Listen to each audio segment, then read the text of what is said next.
ငါမှနေရညတွေရက်တွေနှစ်တွေလတွေကုန်းလာခဲ့တာဘာတွေနဲ့ငါကုန်းနေတာလဲတနေ့တာအချိန်တစ်ခုကုန်းဆုံးသွားတာငါမှဘာနဲ့ကုန်းဆုံးတာလဲတမိုးမရှိတဲ့အရာတွေလောက်ကင်ပြီးတော့ကုန်းဆုံးတာလားကုသိုလ်စိတ်နဲ့ကုန်းဆုံးတာလားသို့မဟုတ်အကုသိုလ်စိတ်တွေနဲ့ကုန်းဆုံးသွားတာလားတနေ့ပြီးတနေ့ငါဟာအသက်ကြီးလာပြီကြီးလာတဲ့အခါမှာဒီတန်တရားကဒီတန်တရားရဲ့ဒုက္ခတွေဆိုတာအမတန်မှကြီးတယ်ဒါကြောင့်မို့လို့ငါကောင်းတာတွေလုပ်ဖို့လိုအပ်တယ်လို့ကိုယ့်ကို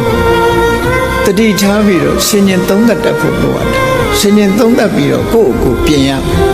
မကောင်းသေးရင်ကောင်းအောင်ပြင်မယ်ကုသိုလ်ဘက်ကအားနေနေသေးရင်ကုသိုလ်တွေများများလုပ်ဖို့ပြင်ရမယ်အဲ့ဒါလို့ကိုယ့်ကိုဘဝကိုပြုပြင်ရမယ်ဆိုတာမြတ်စွာဘုရားရဲ့အဆုံးအမတရားပဲဖြစ်တယ်